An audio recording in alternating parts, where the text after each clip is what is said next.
बहुत समय पहले की बात है कि भारत में एक राजा राज्य करता था। वह अति प्रतापी एवं दानी था। वह प्रतिदिन मंदिर में दर्शन करने जाता और गुरु और ब्राह्मणों की सेवा किया करता था। उसके दरवाजे से कोई भी निराश होकर नहीं लौटता था। यह प्रत्येक गुरुवार व्रत रखता और पूजन करता था। हर एक दिन गरीबों की सहायता करता था, परंतु ये सब बातें उसकी रानी को अच्छी नहीं लगती। वह न व्रत करती और न किसी को दमड़ी तक दान में देती तथा राजा से ऐसे करने को मना किया करती थी। एक समय की बात है कि जब राजा शिकार खेलने वन को गए थे, घर में रानी और दासी थी। उस समय गुरु बृहस्पति देव एक साधु का रूप धारण कर राजा के दरवाजे पर भिक्षा मांगने गए तथा भिक्षा मांगी तो रानी कहने लगी, हे साधु महाराज, मैं इस दान पुण्य से तंग आ गई हूँ। मेरे से तो घर का ही कार्य समाप्त नहीं होता। इस कार्य के लिए मेरे पति देव भी बहुत हैं। अब आप इस प्रकार की कृपा करें कि यह सब धन नष्ट हो जाए तथा मैं आराम से रह सकूं। साधु बोले, हे देवी, तुम तो बड़ी विचित्र हो। संतान और धन से तो कोई नहीं दुखी होता, इसको तो सभी चाहते हैं। पापी भी पुत्र धन की इच्छा करता है। अगर आपके पास अधिक धन है तो भूखे मनुष्यों को भोजन कराओ, पाव लगवाओ, ब्राह्मणों को दान दो और धर्मशाला बनवाओ, कुआं, तालाब, बावड़ी, बाग, बगीचे आदि के निर्माण करवाओ।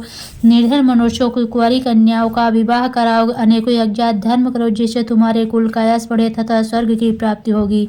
मगर इन बातों से खुश न हो वह बोली, हे साधु महाराज, मुझे ऐसे धन की आवश्यकता नहीं जिसको मनुष्यों को दान दूं तथा उसके रखने में मेरा सारा समय बर्बाद हो जावे। साधु ने रानी को समझाने का बहुत प्रयत्न किया, परंतु रानी अपनी बात पर अड़िग रह गई। तब साधु ने कहा, हे देवी, तुम्हारी ऐसी इच्छा है तो ऐसा ही करना। मैं तुम्हें बताता हूँ, वैसा ही करना। बृहस्पतिवार के दिन घर गोबर से लीपना, अपने केसों को धोना और केस को धोते समय स्नान करना, भोजन में मांस मदिरा खाना, कपड़ा धोबी के हाथ धुलने डालना। इस प्रकार तो 7 बृहस्पतिवार करने से तुम्हारा सब धन नष्ट हो जाएगा। ऐसा कहकर साधु रूपी बृहस्पति देव अंतर्ध्यान हो गए। रानी ने साधु के कहे अनुसार ही 7 ही बृहस्पतिवार बीते थे कि उसका समस्त धन नष्ट हो गया और भोजन के लिए दोनों समय तरसने लगे, सांसारिक भोगों से दुखी रहने लगे। तब राजा रानी से कहने लगा, हे रानी, देखो, वैसे हमको तो यहाँ सभी मनुष्य जानते हैं, इसीलिए कोई कार्य भी नहीं कर सकता। देश चोरी परदेश भीख बराबर है। ऐसा कहकर राजा परदेश को चला गया और जहाँ जाता लकड़ी काट कर लाता और शहर बेचकर अपने दुखी जीवन को व्यतीत करने लगा। इधर राजा के घर रानी और दासी दुखी रहने लगी। किसी दिन भोजन मिलता, किसी दिन जल पीकर रह जाती। एक समय रानी और दासी को 7 रोज बिना भोजन के व्यतीत हो गया। तब रानी ने दासी से कहा, हे दासी, यहाँ पासी के नगर में मेरी बहन रहती है। वह बड़ी धनवान है। तो उसके पास जा और 5 सेर बेजर मांग ला, जिससे कुछ समय के लिए गुजर हो जाएगी। इस प्रकार की आज्ञा मानकर दासी रानी की बहन के पास गई। रानी की बहन उस समय पूजन कर रही थी, क्योंकि उस रोज बृहस्पतिवार था। जब दासी ने रानी की बहन को देखा, उसे बोली, हे रानी, तुम्हारी बहन ने भेजा है, मेरे लिए 5 सेर बेजर दे दो। रानी ने कुछ उत्तर न दिया, क्योंकि उस समय बृहस्पतिवार का व्रत कथा सुन रही थी। जब रानी को किसी प्रकार का उत्तर नहीं मिला तो बहुत ही दुखी हुई एवं क्रोध भी आया। लौटकर अपनी रानी से आकर बोली, हे रानी, आपकी बहन तो बहुत ही बड़ी आदमी है। वह छोटे मनुष्यों से बात नहीं करती है। मैंने उनसे कहा तो उसने कोई उत्तर न दिया। मैं वापस चली आई। रानी बोली, हे दासी, उसमें उनका कोई दोष नहीं है। जब बुरे दिन आते हैं तब कोई सहारा नहीं देता। अच्छे बुरे का पता आपत्ति में लगता है। जो ईश्वर की इच्छा होगी यही होगा। यह सब हमारे भाग्य का दोष है। इधर उस नारी ने देखा कि मेरी बहन की दासी आई, परंतु मैं उससे नहीं बोली। यह सोच कथा को सुन और विष्णु भगवान का पूजन समाप्त कर अपनी बहन के घर को चल दी। जब अपनी बहन के घर पहुंची तो बहन बोली, हे बहन, तुम्हारी दासी गई, परंतु जब तक कथा होती है तब तक न उठते हैं न बोलते हैं, इसीलिए मैं न बोली। कहो दासी, क्यों गई थी? रानी बोली, बहन, हमारे अजान नहीं था। वैसे तुमसे कोई बात छिपी नहीं है, इस कारण दासी को तुम्हारे पास 5 सेर भेजा लेने के लिए भेजी थी। तब दासी ने कहा, देखो रानी, देखो बहन, शायद तुम्हारे घर में नाज रखा हो। इस प्रकार का वचन सुना तो घर के अंदर गई और वहाँ एक घड़ा भेजर का भरा मिल गया। उसे बड़ा आश्चर्य हुआ, क्योंकि उसके अनुसार घर का एक एक बर्तन अन्न के खाली था। उसने बाहर आकर रानी को सारा वृत्तांत सुनाया। दासी अपनी रानी से कहने लगी, हे रानी, देखो, वैसे हम भी आपको जब अन्न नहीं मिलता तो हम व्रत करते हैं। अगर उनसे व्रत की विधि और कथा पूछ ली जावे तो उसे हम भी किया करें। और फिर दासी के कहे पर रानी ने अपनी बहन से बृहस्पति व्रत पूजा विधि एवं नियमों के बारे में विस्तार से पूछा तो उन्होंने बताया, जो बृहस्पतिवार के व्रत में चने की दाल और मुनक्का से विष्णु भगवान का केले की जड़ में दीपक जलाता है और पूजा करता है, पीले वस्त्र धारण करता है तथा प्रेम पूर्वक बृहस्पति भगवान की कथा सुनता है, इस प्रकार करने से गुरु भगवान प्रसन्न होते हैं, धन धान्य पुत्र देते हैं, मनवांछित मनोकामना पूर्ण करते हैं। व्रत एवं पूजन की विधि बताकर रानी की बहन अपने घर लौट आई। तत्पश्चात रानी और दासी दोनों निश्चय किया कि बृहस्पति भगवान का व्रत एवं पूजन का जरूर करेंगे। 7 दिन पश्चात जब बृहस्पतिवार उन्होंने व्रत रखा, दासी घुड़साल में जाकर चना गुड़बिल लाई तथा उसकी दाल से केले की जड़ का तथा विष्णु भगवान का पूजन किया। अब भोजन पीला कहाँ से आए, यह सोचकर दोनों बड़ी दुखी हुई, परंतु उन्होंने व्रत किया था इसलिए गुरु भगवान प्रसन्न थे। 2 थालों में सुंदर पीला भोजन लेकर आए, दासी को देकर बोले, हे रानी, हे दासी, यह तुम्हारे और रानी के लिए भोजन है, तुम दोनों भोजन करना। दासी भोजन पाकर बड़ी प्रसन्न हुई, रानी से बोली, चलो रानी जी भोजन करो। रानी को इस विषय में कुछ पता नहीं था, इसीलिए वह दासी से बोली, तू ही भोजन कर, क्योंकि तू हमारे व्यर्थ में हंसी उड़ाती है। दासी बोली, हे रानी, एक व्यक्ति भोजन दे गया है। रानी बोली, वह भोजन तेरे लिए ही दे गया है, इसीलिए तू ही भोजन कर। दासी ने कहा, हे रानी, वह व्यक्ति हम दोनों के लिए 2 थालों में भोजन दे गया है, अतः हम और आप दोनों ही साथ साथ भोजन करेंगी। दोनों ने गुरु भगवान को धन्यवाद एवं नमस्कार कर भोजन प्रारंभ किया। उसके बाद में दोनों प्रत्येक बृहस्पतिवार को गुरु भगवान का व्रत और विष्णु पूजन करने लगी। बृहस्पति भगवान की कृपा से उन दोनों को भोजन एवं धन की कमी दूर हो गई, परंतु रानी फिर पुनः पहली प्रकार से आलस्य करने लगी। तब दासी ने कहा, हे रानी, आप पहले भी इसी प्रकार आलस्य करती थी, आपको धन संभालने एवं दान देने में कष्ट होता था, इसी कारण सभी धन नष्ट हो गया, हमारी ऐसी दुर्दशा हो गई। अब गुरु भगवान की कृपा से धन मिला है तो आपको फिर आलस्य हो रहा है। बड़े कष्टों के बाद हमने यह धन पाया है, इसीलिए आपको दान पुण्य करना चाहिए। भूखे मनुष्यों को भोजन कराओ, ब्राह्मणों को दान दो, प्याऊ लगवाओ, कुआं तालाब बावड़ी आदि का निर्माण करवाओ, कुंवारी कन्याओं का विवाह कराओ, मंदिर पाठशाला बनवा कर दान दो, धन को शुभ कामों में खर्च करो, जिससे आपके कुल का सम्मान बढ़े तथा आपको स्वर्ग प्राप्त हो एवं आपके पितृ प्रसन्न हो। दासी की बात मानकर रानी ने इसी प्रकार के सद्कर्म करने प्रारंभ किए। इस प्रकार करने से उसका काफ़ी यश फैलने लगा।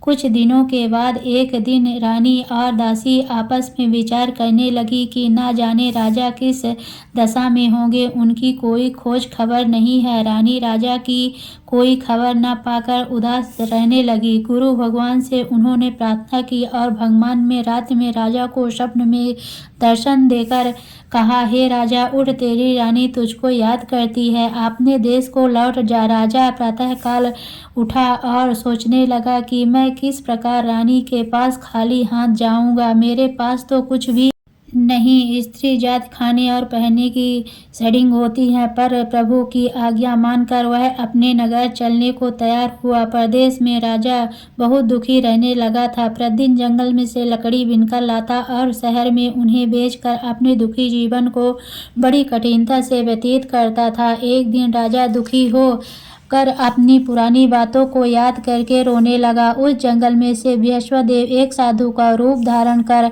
आए और राजा के पास आकर बोले, हे लकड़हारे, तुम इस सुनसान जंगल में किस चिंता में बैठे हो, मुझको बतलाओ। यह सुन राजा के नेत्रों में जल भर आया और वह साधु को प्रणाम करके बोला, हे प्रभु, आप सब कुछ जानने वाले हो। इतना कहकर राजा ने साधु को अपनी समस्त व्यथा सुना दी। तब साधु रूपी गुरु भगवान राजा से बोले, हे राजन, तुम्हारी पत्नी ने बृहस्पतिवार के दिन बृहस्पति देव का अपमान किया था, जिसके कारण तुम्हारी है दुर्दशा हुई। अब तुम किसी बात की चिंता मत करो, भगवान तुम्हें पहले से अधिक धनवान करेगा। देखो, तुम्हारी स्त्री ने भी बृहस्पतिवार का व्रत प्रारंभ कर दिया है और तुम मेरा कहा मानकर बृहस्पतिवार के दिन चने की दाल व गुड़ जल के लोटे में डालकर केला का पूजन करो, फिर कथा कहो, यह सुनो, भगवान तुम्हारी सब इच्छाओं की पूर्ति करेंगे। साधु के वचन सुनकर राजा बोला, हे प्रभु, मुझे लकड़ी बेचकर इतना पैसा नहीं मिलता जिससे भोजन करने के उपरांत कुछ बचा सकूं। मैंने रात्र में अपनी रानी को व्याकुल देखा है, मेरे पास कुछ भी नहीं जिससे उसकी खबर तो मंगा सकूं। और मैं कौन सी कहानी कहूं, यह मुझको कुछ भी मालूम नहीं है। साधु ने कहा, हे राजन, तुम किसी बात की चिंता मत करो। बृहस्पतिवार के दिन तुम रोजाना की तरह लकड़ियां लेकर शहर को जाओ, तुमको रोज से दुगना धन प्राप्त होगा जिससे तुम भली भांति भोजन कर लोगे और बृहस्पतिवार की पूजा का सामान भी आ जाएगा। बृहस्पतिवार की कहानी निम्न प्रकार से है। प्राचीन काल में एक ब्राह्मण रहता था, बहुत ही निर्धन था, उसके कोई संतान न थी। उसकी स्त्री बड़ी मलिनता के साथ रहती, स्नान न करती, किसी देवता का पूजन न करती, सर्वप्रथम भोजन करती, बाद में अन्य कार्य करती थी। इससे ब्राह्मण दुखी थे, बेचारे बहुत कुछ कहते किंतु उसका कोई परिणाम न निकला।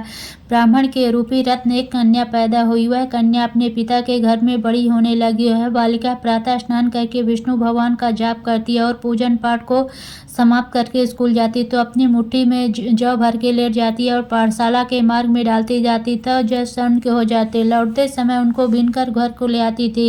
एक दिन वह बालिका सूप में उन सोने के जौओं को फटक कर साफ कर रही थी, तभी उसकी माँ ने उसे देख लिया और कहा, हे बेटी, सोने के जौओं को फटकने के लिए सोने का सूप होना चाहिए। दूसरे दिन गुरुवार था। उस कन्या ने बृहस्पति देव का व्रत रखा और बृहस्पति जी से प्रार्थना करके कहा कि हे प्रभु, यदि मैंने आपकी सच्चे मन से श्रद्धा पूर्वक आपका पूजन एवं व्रत किया हो तो कृपया मुझे सोने का सूप दे दें। बृहस्पति देव ने उनकी प्रार्थना स्वीकार कर ली। नित्य की भांति वह कन्या जौ फैलाती हुई पाठशाला चली गई। पाठशाला से लौटकर जब वह जौ बीन रही थी तो बृहस्पति भगवान की कृपा से उसे सोने का सूप मिला। वह अपने घर ले आई और उससे जौ साफ करने लगी, परंतु उसकी माँ का वह ढंग रहा। एक दिन वह कन्या सोने के सूप में जौ साफ कर रही थी। उस समय अचानक उस नगर का राजकुमार वहां से होकर निकला। इस कन्या के रूप और कार्य को देखकर मोहित हो गया तथा अपने घर आकर भोजन तथा जल त्याग कर उदास हो लेट गया। जब राजा को इस विषय में पता लगा तो अपने प्रधानमंत्रियों के पास उसके पास गए, बोले, हे बेटा, तुम्हें किस बात का कष्ट है? राजकुमार ने कहा, मुझे आपकी कृपा से किसी बात का दुख नहीं, किसी ने मेरा अपमान नहीं किया है, परंतु मैं उस लड़की के साथ विवाह करना चाहता हूँ जो सोने के सूप में जौ साफ कर रही थी। यह सुन राजा आश्चर्य पड़ गया, बोला, हे बेटा, इस तरह की कन्या का पता तुम ही लगाओ, मैं उसके साथ तेरा विवाह अवश्य करवा दूंगा। राजकुमार ने उस लड़की के घर का पता बतलाया। तब मंत्री उस लड़की के घर गए, ब्राह्मण देवता से सभी हाल बतलाया। तब ब्राह्मण देवता राजकुमार के साथ अपनी कन्या का विवाह करने के लिए तैयार हो गया तथा विधि विधान के अनुसार ब्राह्मण की कन्या का विवाह राजकुमार के साथ हो गया। कन्या के घर से जाते ही पहले की भांति उस ब्राह्मण देवता के घर में गरीबी का निवास हो गया। अब भोजन के लिए भी अन्न बड़ी मुश्किल से मिलता था। एक दिन दुखी होकर ब्राह्मण देवता अपनी बेटी के पास गए। बेटी ने दुखी अवस्था को देखा, अपनी माँ का हाल पूछा, तब ब्राह्मण ने सभी हाल कह दिया। तो कन्या ने बहुत सा धन देकर अपने पिता को विदा कर दिया। कुछ दिन सुखपूर्वक व्यतीत हुआ। कुछ दिन बाद फिर वही हाल हो गया। ब्राह्मण फिर अपनी कन्या के यहाँ गया, सभी हाल कहा तो लड़की बोली, हे पिताजी, आप माताजी को यहाँ लिवा लाओ जिससे मैं बता दूंगी, जिससे गरीबी दूर हो जाए। तब ब्राह्मण देवता अपनी स्त्री को साथ लेकर पहुंचे तो अपनी पुत्री माँ को अपने माँ को समझाने लगी, है माँ, प्रातः काल उठकर प्रथम स्नान आदि करके विष्णु भगवान का जाप करो तो सब दरिद्रता दूर हो जाएगी। परंतु उसकी माँ ने एक भी बात नहीं मानी। पुत्री के बच्चों के जूठन को प्रातः काल उठते ही खाने लगी। तब उसकी पुत्री को बहुत गुस्सा आया। एक रात कोठरी से सभी सामान निकाल दिया, उसमें बंद कर दिया। प्रातः काल उसे निकाला, स्नान आदि करा के पाठ करवाया तो उसकी माँ की बुद्धि ठीक हो गई और फिर प्रत्येक बृहस्पतिवार को गुरु भगवान का व्रत और विष्णु पूजन करने लगी। इस व्रत के प्रभाव से उसकी माँ भी बहुत ही धनवान तथा पुत्रवती हो गई और बृहस्पति देव की कृपा से वृद्धावस्था में मृत्यु को प्राप्त कर स्वर्ग को प्राप्त हुई। वह ब्राह्मण भी इस लोक सुख भोग कर स्वर्ग को प्राप्त हुआ। इस प्रकार कहानी कहकर साधु देवता वहां से अंतर ध्यान हो गए। धीरे धीरे 6 दिन का समय बीत गया तथा बृहस्पतिवार का दिन आ गया। लकड़हारा रूपी राजा जंगल में से लकड़ी काट कर किसी शहर में बेचने गया। आज उसे उस दिन और दिन से अधिक पैसा मिला। राजा ने चना गुड़ आदि लाकर भगवान विष्णु का पूजन किया तथा बृहस्पति भगवान का व्रत किया। उस दिन से उसके सभी कष्ट दूर हो गए, परंतु अगले बृहस्पतिवार को वह व्रत करना भूल गया।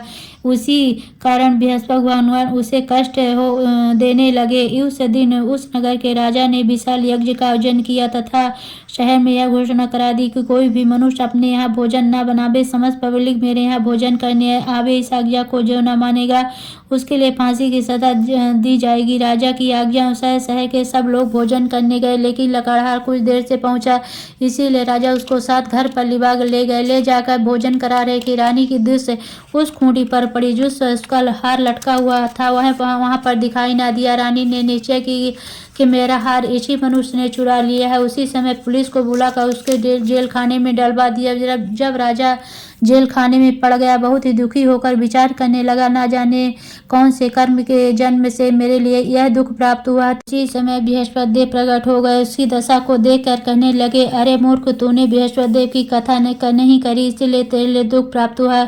अब तो किसी बात की चिंता मत कर। बृहस्पतिवार के दिन जेल खाने के दरवाजे पर 4 पैसे पड़े मिलेंगे, उनसे तू बृहस्पति देव की पूजा करना, तेरे सभी कष्ट दूर हो जाएंगे। बृहस्पतिवार को रोज से 4 पैसे मिले। राजा ने कथा कही। उसी रात को बृहस्पति देव ने स्वप्न में कहा, हे राजा, तुमने जिस आदमी को जेल खाने में बंद कर दिया है वह राजा है, उसको छोड़ देना। रानी का हार उसी खूंटी पर लटका हुआ है, अगर तू ऐसा नहीं करेगा तो मैं तेरे राज्य को नष्ट कर दूंगा। इस तरह रात को स्वप्न को देखकर राजा प्रातःकाल उठा और खूंटी पर हार देकर लकड़हारों को बुलाकर क्षमा मांगी तथा राजा को योग्य सुंदर वस्त्र आभूषण देकर विदा किया। राजा अपने नगर को चल दिया। राजा जब नगर के निकट पहुंचा तो उसे बड़ा ही आश्चर्य हुआ। नगर में पहले से अधिक बाग, तालाब तथा बहुत से धर्मशालाएं, मंदिर आदि बन गए। राजा ने पूछा कि यह सब किसका है? तब नगर के सब लोग कहने लगे, रानी और वादी के हैं। तब तो राजा को आश्चर्य हुआ, गुस्सा भी आया। जब रानी ने खबर सुनी कि राजा आ रहे हैं तो उसने वादी से कहा, देख राजा, हमको कितनी बुरी हालत में छोड़ गए थे, वह हमारी ऐसी हालत देखकर लौट न जाए, इसीलिए तू दरवाजे पर खड़ी होना। आज्ञा अनुसार दासी दरवाजे पर खड़ी हो गई। राजा आए तो उन्हें अपने साथ लिबा लाई। तब राजा ने क्रोध करके तलवार निकाली और पूछने लगे कि यह बतलाओ कि यह तुम्हें धन कैसे प्राप्त हुआ है? तब उन्होंने कहा कि हमें सब धन बृहस्पति देव के व्रत के प्रभाव से प्राप्त हुआ था। राजा ने निश्चय किया कि 7 रोज बाद तो सभी बृहस्पति देव का पूजन करते हैं, परंतु मैं रोजाना दिन में 3 बार कहानी कहा करूंगा तथा रोज किया करूंगा। हर समय राजा के दुपट्टे में चने की दाल बंधी रहती तथा दिन में 3 बार कहानी कहता। एक रोज राजा ने विचार किया कि चलो अपनी बहन के यहाँ हो आवे। राजा ने घोड़े पर सवार हो अपनी बहन के यहाँ को चलने लगा। मार्ग में देखा कि कुछ आदमी एक मुर्दे को लिए जा रहे हैं। राजा ने कहा, अरे भैया, तुम मेरी बृहस्पति की कथा सुन ले। वे बोले, लो, हमारा तो आदमी मर गया है, इसको अपनी कथा ही पड़ी है। परंतु कुछ आदमी बोले, अच्छा कहो, हम तुम्हारी कथा भी सुनेंगे। जब कथा आधी थी कि मुर्दा हिलने लगा। जब कथा समाप्त हो गई, मनुष्य राम राम करके खड़ा हो गया। आगे किसान खेत में हल चलाता मिला। राजा ने कहा, अरे भैया, मेरी बृहस्पति की कथा सुन लो, बृहस्पतिवार की कथा सुन लो। किसान बोला, जब तक मैं तेरी कथा सुनूंगा तब तक एक बार हरया जोत लूंगा, अपनी कथा किसी और को कहना। राजा आगे चलने लगा। राजा के हरते ही किसान के बैल खड़े हो गए तथा उसके पेट में जोर जोर से दर्द होने लगा। उसी समय उसकी माँ रोटी लेकर आई। उसने जब यह देखा तो अपने पुत्र से सब हाल पूछा। बेटे ने सब हाल कह दिया तो बुढ़िया दौड़ती दौड़ती उस घुड़सवार के पास गई। बोली, मैं तेरी कथा सुनूंगी, तू अपनी कथा मेरे खेत पर चलकर कहना। राजा ने बुढ़िया के खेत पर जाकर कथा कही, जिसको सुनते उसके बैल खड़े हुए तथा किसान के पेट का दर्द बंद हो गया। राजा अपनी बहन के घर पहुंच गया। बहन राजा की खूब मेहमानी की। दूसरे दिन सुबह जागा तो देखने लगा सब भोजन कर रहे हैं। राजा ने अपनी बहन से कहा, बहन, ऐसा कोई मनुष्य है जिसने भोजन न किया हो, मेरी बृहस्पतिवार की कथा सुन ले। बहन बोली, हे भैया, यह देश ऐसा है, पहले लोग यहाँ भोजन करते हैं, बाद में अन्य कार्य करते हैं। अगर कोई पड़ोस में हो तो देखा हूँ, ऐसा करके देखने चली गई, परंतु ऐसा उसे कोई व्यक्ति नहीं मिला जिसने भोजन न किया है। अतः वो कुम्हार के घर गई, जिसका लड़का बीमार था। उसे मालूम हुआ कि इनके यहाँ 3 रोज से किसी ने भोजन नहीं किया। रानी ने अपने भाई की कथा सुनने के लिए कुम्हार से कहा। कुम्हार तैयार हो गया। राजा ने कुम्हार के घर जाकर कथा कही, जिसको सुनते उसका लड़का ठीक हो गया। अब तो राजा की प्रशंसा होने लगी। एक दिन राजा ने अपनी बहन से कहा, बहन, हम अपने घर जाएंगे, तुम भी तैयार हो जाओ। राजा की बहन सास बोली, चली जा, परंतु अपने लड़कों को मत ले जाना, क्योंकि तेरे भाई की औलाद नहीं होती। बहन बोली, हे भैया, मैं चलूंगी, कोई बालक नहीं जाएगा। राजा बोला, जब कोई कोई बालक नहीं जाएगा, तब तुम ही जाकर क्या करोगी। बड़े दुखी मन से राजा अपने नगर को लौट आया। राजा ने अपनी रानी से कहा, हम निर्वंशी राजा हैं, हमारा मुख देखने का धर्म नहीं, कुछ भोजन आदि नहीं के। रानी ने कहा, प्रभु बृहस्पति देव ने हमें सब कुछ दिया, हमें औलाद अवश्य देंगे। उसी रात को बृहस्पति देव ने स्वप्न में कहा, हे राजा उठ, सोच को त्याग, तेरी रानी गर्भ से है। 9वें महीने में उसके गर्भ से एक सुंदर पुत्र पैदा हुआ। तब राजा बोला, स्त्री बिना भोजन के रह सकती, बिना कहने रह सकती, जब मेरी बहन आवे उसे कुछ कहना मत। रानी ने सुनकर हाँ कर दिया। जब राजा की बहन ने यह शुभ समाचार सुना तो बहुत ही खुशी हुई तथा बधाई लेकर भाई की यहाँ आई। तभी रानी ने कहा, घोड़ा चढ़कर तो नहीं आई, गधा चढ़ी आई। राजा की बहन बोली, भाभी मैं इस प्रकार न कहती, तुम्हें औलाद कैसे मिलती। बृहस्पति देव ऐसे हैं जैसे जिसके मन की कामनाएं सभी को पूर्ण करते हैं, मनोवांछित फल देते हैं। जो सदपूर्वक बृहस्पतिवार का व्रत करता है एवं कथा पढ़ता है अथवा सुनता है और दूसरों को सुनाता है, बृहस्पति देव उसकी सभी मनोकामनाएं पूर्ण करते हैं। बृहस्पति देव उनकी सदैव रक्षा करते हैं। जो श्रद्धा एवं संपूर्ण आदर भाव से बृहस्पति देव का पूजन एवं सच्चे दिल से व्रत करते हैं, उनकी सभी मनोकामनाएं पूर्ण होती हैं। सच्चे मन एवं हृदय से रानी और राजा ने बृहस्पति देव की कथा का गुणगान किया तो उनकी सभी इच्छाएं बृहस्पति देव ने पूरी की। इसी सबको कथा कहने अथवा सुनने के बाद बृहस्पति भगवान का प्रसाद ग्रहण करना चाहिए तथा सच्चे मन एवं भावना से भगवान बृहस्पति का ध्यान करते हुए सदा उनकी जय जयकार करनी चाहिए। तो बोलिए विष्णु भगवान की जय, बोलो बृहस्पति देव की जय।